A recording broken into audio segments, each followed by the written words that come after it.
It's no secret that New Yorkers love their bagels, so imagine the devastation many folks on the Upper West Side are feeling now that their go-to bagel shop is suddenly closed and possibly for good. Yeah, but there's a pretty understandable and shocking reason why it had to close. Our Kiran Dhillon has been looking into this all day, and she joins us from outside of this establishment. Hey, Kiran.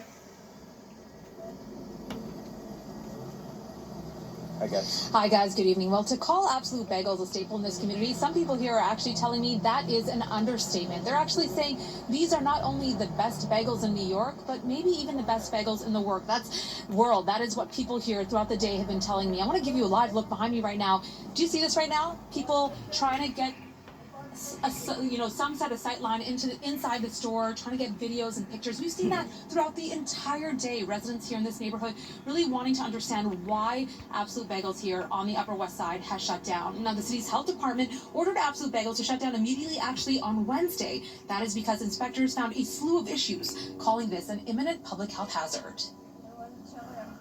On the Upper West Side, outside of Absolute Bagels Friday, there was a steady stream of heartbroken customers, many saying these were the best bagels in town. It's crunchy on the outside, it's got doughy on the inside, it's just perfect. When you get them hot and soft, perfect. They don't need anything, like you could literally eat them without butter. Customers are now trying to figure out why the neighborhood staple is closed. Some regulars like Tammy Austin even taking pictures of the shop in case it doesn't reopen. Everyone is upset. I texted my son, who's in the middle of college finals, and he still spent like 30 minutes going through stories going, this is a tragedy. Absolute Bagels on Broadway between 107th and 108th closed abruptly Wednesday after the city says it found a plethora of pest and food contamination issues. 67 violations include rat droppings and live roaches in food preparation and storage areas. There were also sugar packets under the bagel counter that were not ate by rats, as well as dead rats on a trap on top of a walk-in unit. Customers are now reacting. It's no surprise. Like, you could go in there and tell it was not necessarily up to code,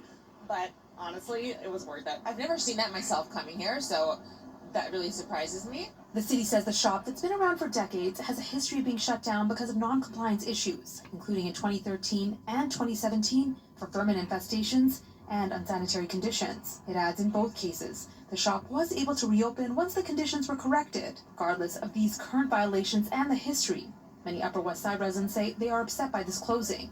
They want to see the shop reopen. If they fix those things, would you come back? Yeah, 100%.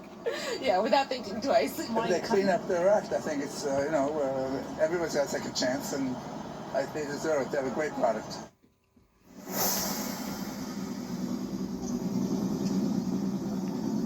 So back out here live, you are looking at a sign that says, thank you for your patronage for 30 years, but we have to go. And so, we have reached out to the owner throughout the day today, trying to get more information about whether this will be a permanent closure. But judging by the fact that there have been workers here throughout the day taking equipment and gear in and out of the store, really putting them in a dumpster here, as well as some moving trucks, it does appear that this closure is permanent. We've also spoken to some of the workers inside. They say that the shop is in fact closing for good. When we hear back from that owner, we will bring you those details. For now, though, we are live on the Upper West Side. Kiran Dhillon, Pix 11 News.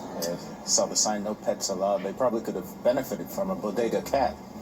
All right, thank you, Based on the Karen. findings. Thank you, Karen. All right, well, Anthem Blue Cross